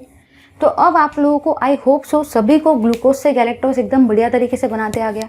तो गैलेक्टोस का स्ट्रक्चर अलग से याद रखने की जरूरत नहीं है, ग्लूकोज पहले बना लो और ग्लूकोज को देख के ही गैलेक्टोस बनाएंगे। कैसे? जो 4th कार्बन है उसको आपको उल्टा कर देना है तो उससे आपका काम हो जाएगा। ठीक है, अब सभी लोग यहाँ पे ध्यान से देखेंगे हो क्या रहा है। अगर आप लोग ध्यान से देखते हैं तो देखो यहाँ पे क्या होगा। सभी लोग यहाँ पे ध्यान से देखो यहाँ पे हो क्या रहा है। यहाँ पे आप लोगों ने ये देखा कि यहाँ से आपका H और यहाँ से आपका OH बाहर निकलते हैं। यहाँ से आपका H बाहर निकल रहा है और यहाँ से आपका क्या बाहर निकल रहा है? OH बाहर निकल रहा है। याद रखना है, यहाँ से H रिमूव हो रहा है और यहाँ से OH रिमूव हो रहा है। तो आपका क्या रिमूव हो रहा है एक्चुअली? अगर आप लोग ध्यान देते हो तो एक्चुअली आपका यहाँ से H2O मतलब ही वाटर मॉलिक्यूल का रिमूवल हो रहा है, राइट। अब देखो ज़रूरी नहीं है कि H यहीं से निकालना, आप OH यहाँ से निकाल के H यहाँ से निकाल के भी चलता है। तो आप लोगों ने क्या किया? यहाँ से H निकाला, यहाँ से OH। बुक में उन्होंने डायरेक्टली दिया लेकिन मैं आपको करके बता रही हूँ कैसे कैसे ज्वाइन होता है। अगर मैं चाहती थी तो मैं भी स्ट्रक्चर को देख के लिख सकती थी, बट मैंने वैसा नहीं किया क्योंकि अगर मैं भी वैसा करूँगी तो बुक और मेरे इसमें फ़र्क ही क्या रहेगा। ठीक है, तो देखो यहाँ से मेरा H निकलता है, निकाला भाई H को, निकाल लिया ना, H को यहाँ से निकाल लिया। यहाँ से मेरा क्या निकल रहा है? यहाँ से मेरा OH निकल रहा है। अब ज़रा ध्यान से देखना, आप लोगों ने क्या देखा? आप लोगों ने यहाँ ये देखा, यहाँ से H निकला और यहाँ से आपका OH निकला। तो यहाँ पे दोनों के बीच में क्या बचा है? सिर्फ और सिर्फ ऑक्सीजन ही बचा है, क्योंकि जब यहाँ से H निकलता है, जब यहाँ से OH निकलता है तो दोनों के बीच में ऑक्सीजन ही बचता है। तो देखो ये ऑक्सीजन को हम लोग कैसे लिखते हैं, ध्यान से देखना। ये ऑक्सीजन को देखो हम लोगों ने कैसा लिखा है, ऐसा लिखा। अब आप लोग ज़रा सोचो, मैंने ये ऑक्सीजन को ऐसा क्यों लिखा? मैंने ऐसा भी नहीं लिखा और ऐसा भी नहीं लिखा, मैंने उसको ऐसा डायगोनल फॉर्म में क्यों लिखा? क्योंकि एक H यहाँ से निकल रहा है और सेकंड OH यहाँ से निकल रहा है। तो एक ग्रुप यहाँ से निकला, एक ग्रुप यहाँ से निकला, इसलिए जो ऑक्सीजन बचेगा उसका लिंकेज भी ये दोनों कार्बन के बीच में आएगा ना, क्योंकि एक ग्रुप जब यहाँ से निकल रहा है, एक ग्रुप जब यहाँ से निकल रहा है, तो ये वाला ऑक्सीजन का जो लिंकेज है वो तो इन दोनों के बीच में ही आएगा ना, यहाँ पे हॉरिजॉन्टल या वर्टिकल थोड़ी आएगा। ठीक है, चलिए अब ज़रा आगे बढ़ते हैं। अब अगर आप लोग ध्यान से देखते हैं तो आप लोगों ने यहाँ पे क्या देखा, ज़रा ध्यान देना। जो भी आपका ग्लाइकोसिडिक लिंकेज है, जो भी आपका ग्लाइकोसिडिक लिंकेज है इस माल्टोस वाले स्ट्रक्चर का, ये किसका स्ट्रक्चर है? ये स्ट्रक्चर है आपके लैक्टोस का, सॉरी। जो भी आपका ग्लाइकोसिडिक लिंकेज है लैक्टोस के केस में, वो ज़रा ध्यान से देखो किसके किसके बीच में फॉर्म हो रहा है। सबसे पहली और सबसे काम की चीज़ आपको याद रखना है कि जो ये वाली चीज़ है ना, ये वाला है आपका ग्लाइकोसिडिक लिंकेज। ये वाला जो लिंकेज है ना, इस लिंकेज को क्या बोलते हैं? Glycosidic linkage. और इसी ग्लाइकोसिडिक लिंकेज को आप ग्लाइकोसिडिक बॉन्ड भी बोल सकते हो, चलता है। ठीक है, अब जरा समझो, ये ग्लाइकोसिडिक लिंकेज किसके बीच में फॉर्म हो रहा है? C1 कार्बन, C1 के बीच में फॉर्म हो रहा है ना। तो मैं देखो क्या लिख रही हूँ, C1 कार्बन, C1 के बीच में फॉर्म हो रहा है। और ये C1 किसका है? बीटा डी गैलेक्टोस का। तो मैं यहाँ पे क्या लिखूंगी? C1 carbon of beta D galactose. I hope सभी को ये चीज़ एकदम बेस्ट वे में क्लियर हो रही है। ये है आपका C1 कार्बन। ये जो बॉन्ड है ये किसके बीच में फॉर्म हुआ? C1 कार्बन के बीच में फॉर्म हुआ। C1 कार्बन, ये जो है C1 कार्बन ये किसका है? बीटा डी गैलेक्टोस का। इसलिए मैंने क्या लिखा? C1 carbon of beta D galactose. और देखो किसके बीच में ये लिंकेज फॉर्म हुआ? ये लिंकेज और फॉर्म हुआ C4 कार्बन। देखो ये आपका कौन सा कार्बन है? C4 carbon. इसलिए मैं क्या लिख रही हूँ? C4 carbon. और ये जो C4 कार्बन है ये किसका है? बीटा डी ग्लूकोज का, ऑफ बीटा डी ग्लूकोज। तो आप लोगों ने भाई ये देखा कि जो भी आपका ईथर ऑक्साइड का लिंकेज है, मतलब ही जो भी आपका ग्लाइकोसिडिक लिंकेज है, वो दो चीजों के बीच में फॉर्म हो रहा है। पहले वो फॉर्म हो रहा है कार्बन 1, इसलिए मैंने लिखा है कार्बन 1। किसका कार्बन 1? बीटा डी गैलेक्टोज का। एंड और किसके बीच में फॉर्म हो रहा है? कार्बन 4, इसलिए मैंने यहाँ लिखा है कार्बन 4। ये कार्बन 4 किसका है? बीटा डी ग्लूकोज का। So glycosidic linkage is form between carbon 1 of beta D galactose and carbon 4 of beta D glucose. ठीक है, चलिए अब मूव करते हैं थर्ड पॉइंट की तरफ। थर्ड पॉइंट का फॉर्म कैसा है? Hence the linkage is called as. इसलिए देखो आप लोग यहाँ क्या लिखेंगे? Hence the linkage is called as. चलिए देखते हैं कि जो भी आपकी लिंकेज होती है उसका नाम क्या होता है। ध्यान से देखना, ध्यान से। अगर आप लोग ध्यान से देखते हो तो आप लोगों ने यहाँ ये देखा कि ये भी आपका बीटा ही है और ये भी आपका बीटा ही है।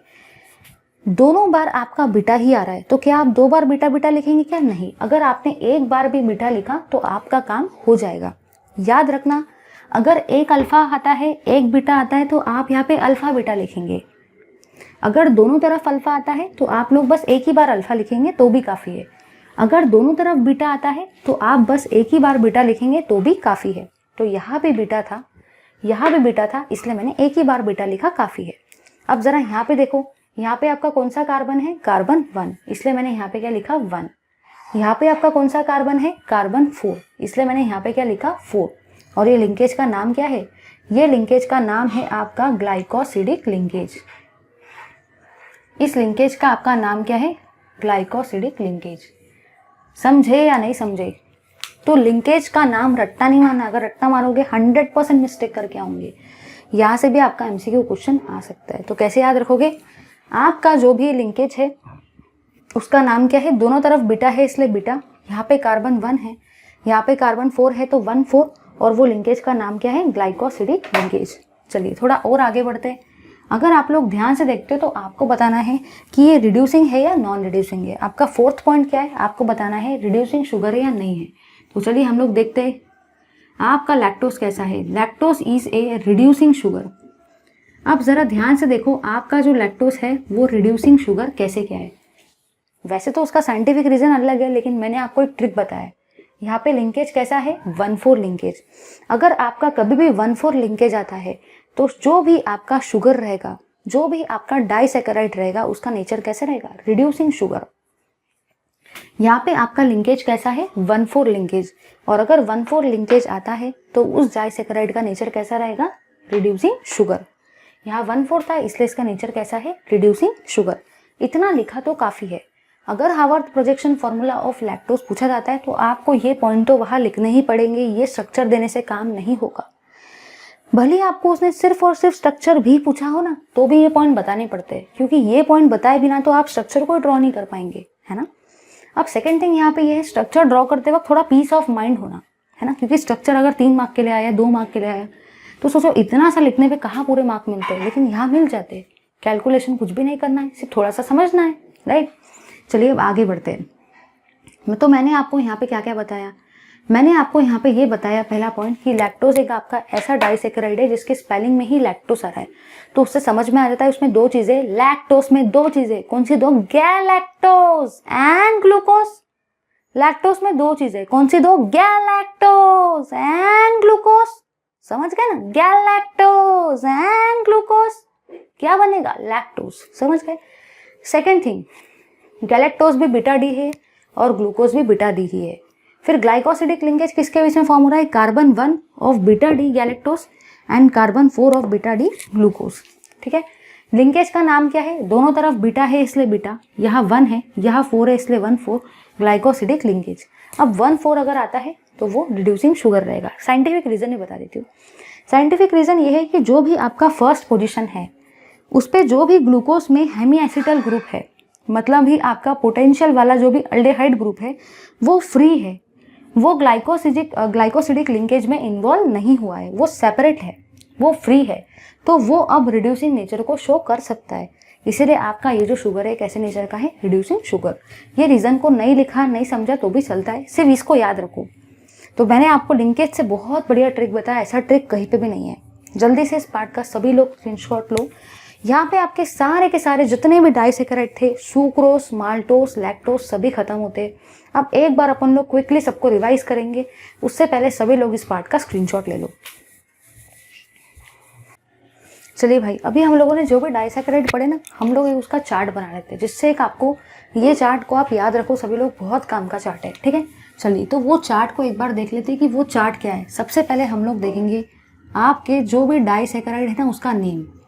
सबसे पहले हम लोग डाइसैकेराइड का नेम देखेंगे कि डाइसैकेराइड का नेम क्या है, ठीक है। उसके बाद में हम लोग देखेंगे उसका मॉलिक्यूलर फॉर्मूला क्या है, कि आपका जो डाइसैकेराइड है उसका मॉलिक्यूलर फॉर्मूला क्या है, वो हम लोग देखेंगे। उसके बाद में हम लोग देखेंगे कि उसमें जो ग्लाइकोसिडिक लिंकेज है उसका नाम क्या है। ग्लाइकोसिडिक लिंकेज जो है, ग्लाइकोसिडिक लिंकेज उसका नाम क्या है। ग्लाइकोसिडिक लिंकेज को तो देखना ही है, लेकिन उससे पहले मुझे आपको एक और चीज़ बताना है कि उसका कंपोजिशन क्या है, वो किससे किससे बना हुआ है। मेड अप ऑफ कौन सी दो चीज़ों से वो बना हुआ है, वो भी हम लोग देखेंगे, ठीक है। इसी के अलावा हम लोग यहाँ पे ये भी देखेंगे कि आपका जो लिंकेज है उसका नाम क्या है। ग्लाइकोसिडिक लिंकेज का नाम, ग्लाइकोसिडिक लिंकेज का नेम भी देखेंगे हम लोग। और ग्लाइकोसिडिक लिंकेज के नेम के अलावा हम लोग यहाँ ये भी देखेंगे कि उसका नेचर कैसा है, उसका नेचर रिड्यूसिंग है या आपका उसका नेचर नॉन रिड्यूसिंग है। ये दोनों चीज़ें हम लोग वहाँ देखने वाले। तो ये जो चार्ट है ये इतना बढ़िया चार्ट है, ये मैं कह सकती हूँ कि मेरी तरफ से आप सभी के लिए एक बढ़िया सा गिफ्ट है, और ऐसा गिफ्ट जनरली कोई देता नहीं है, मैं आपको स्पेशली दे रही हूँ ऐसा गिफ्ट, ठीक है। तो ये आप कह सकते हो कि एक गिफ्ट ही है आप लोगों के लिए। तो चलिए देखते हैं भाई तीनों के तीनों चीज़ों को, ठीक है। आपको बहुत ज़्यादा ये हेल्प करेगा, जो भी मैं आज आपको ये चार्ट दे रही हूँ is going to help you like anything, बहुत ज़्यादा आपको ये हेल्प करेगा, ठीक है।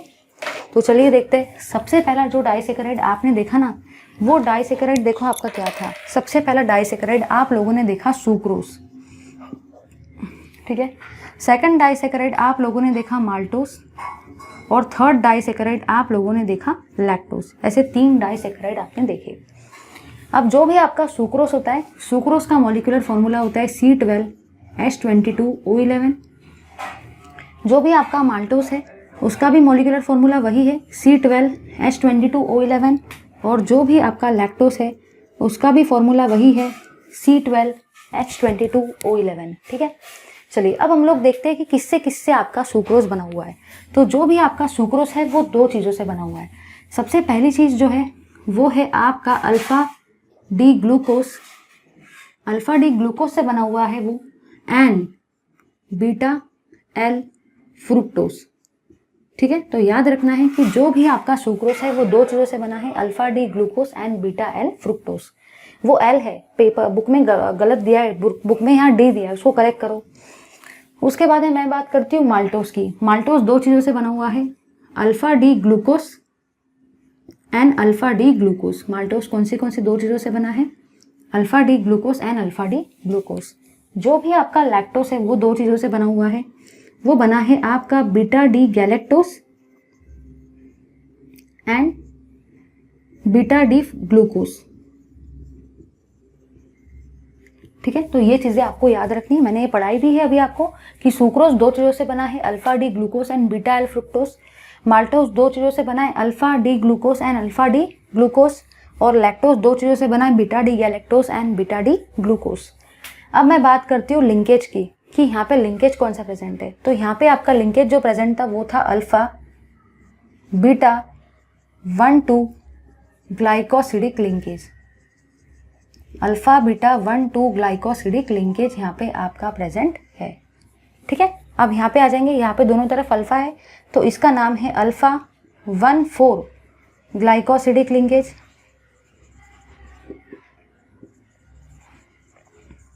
और यहाँ पे इसका नाम देखो क्या है, यहाँ पे दोनों तरफ बीटा है तो यहाँ पे इसका नाम है बीटा 1,4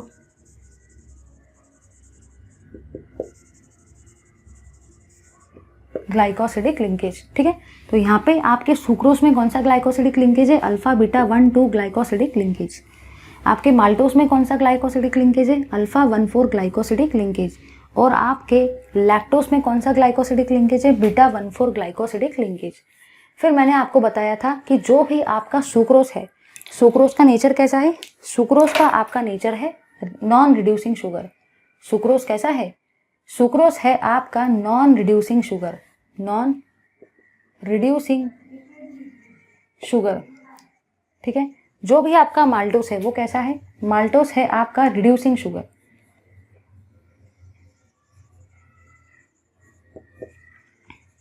और जो भी आपका लैक्टोस है वो भी कैसा है, वो भी आपका रिड्यूसिंग शुगर ही है। तो देखो भाई, ये कितना बढ़िया चार्ट है। ये चार्ट मैं आप सभी को मेरी तरफ से फ्री ऑफ कॉस्ट दे रही हूँ। ये चार्ट इतना बढ़िया चार्ट है, आप लोगों ने पूरा लेक्चर अटेंड किया तो ये आप कह सकते हो एक गिफ्ट है मेरी तरफ से आप सभी के लिए। ऐसा चार्ट जनरली आपको कोई नहीं दिखेगा। ये चार्ट स्पेशली मैंने बनाया है आप सभी के लिए। अब देखो, कहना तो नहीं चाहिए मेरे को, जैसे ये सारी चीज़ें रट्टा हो चुकी है कि ग्लूकोज में क्या क्या है, फ्रुक्टोज में क्या क्या है, लैक्टोज में क्या है, माल्टोज में क्या है, स्ट्रक्चर कैसा है। अगर आप लोगों ने देखा होगा तो मैंने सारे स्ट्रक्चर्स, सारे जितने भी नेम्स है सब बिना देखे लिखे है ना। रीज़न ये है कि मैंने प्रैक्टिस की है। तो मुझे भी आपसे यही कहना है, मैं होशियारी नहीं मार रही हूँ, मुझे भी आपसे यही कहना है कि जब आप लोग भी इसको लिखोगे तो कोशिश करो कि बिना देखे ही लिखो। जैसे मैंने यहाँ परफेक्टली अल्फा बीटा जितना भी सिस्टमेटिकली लिखा है ना, आप लोग भी प्रैक्टिस करो कि आपको भी ऐसा ही सिस्टमेटिकली सब कुछ बिना देखे याद हो जाए, क्योंकि यहाँ थोड़ा रट्टा मारने वाला पार्ट ज़्यादा है। फिर भी मैंने अपना बेस्ट टू बेस्ट दिया आपको इस पार्ट को समझाने के लिए। अदरवाइज ये पार्ट समझाना मुश्किल ही नहीं, नामुमकिन है। समझ रहे हो ना। बायोमोलिक्यूल्स का जो मैंने आज का क्लास लिया है बहुत डिफिकल्ट क्लास है ये। मैक्सिमम लोगों को स्ट्रक्चर ही ड्रॉ करते नहीं आते व्हाइट बोर्ड पे, बट मैंने आपको सब स्ट्रक्चर ड्रॉ करके बताए। तो प्रैक्टिस से आता है, आपको भी कहीं ना कहीं प्रैक्टिस करनी पड़ेगी, तभी जाके आप बिना देखे करेक्टली सारे स्ट्रक्चर को लिखोगे। जनरली रिड्यूसिंग नॉन रिड्यूसिंग से एक एमसीक्यू आ सकता है, या ग्लाइकोसिडिक लिंकेज से भी एमसीक्यू आ सकता है। इस टेबल से एमएसटीसीटी में एक क्वेश्चन 100% आता है। तो अगर आप लोग एमएसटीसीटी के लिए देख रहे हो तो is going to help you like anything. जल्दी से इस पार्ट का स्क्रीनशॉट लो। आई होप सभी ने इस पार्ट का स्क्रीनशॉट ले लिया है। Okay then let's stop here everyone. Thank you very much for watching this video. अब देखो भाई, इतना बढ़िया वीडियो था तो लाइक और शेयर तो बनता ही है। लाइक करो, शेयर करो और कमेंट करो। मैं कमेंट पढ़ती हूँ। बायोमोलिक्यूल्स के पार्ट 1 के मैंने सारे कमेंट आपके पढ़े, जितने भी आप लोगों ने नाम डाले थे मैंने सभी के कमेंट्स पढ़े हैं। ऐसा मत सोचना कि मैं रिस्पॉन्स नहीं देती हूँ, कमेंट्स नहीं पढ़ती हूँ। मैं सारे कमेंट्स रेगुलर सुबह उठ के सबसे पहले कमेंट ही पढ़ती हूँ, ठीक है।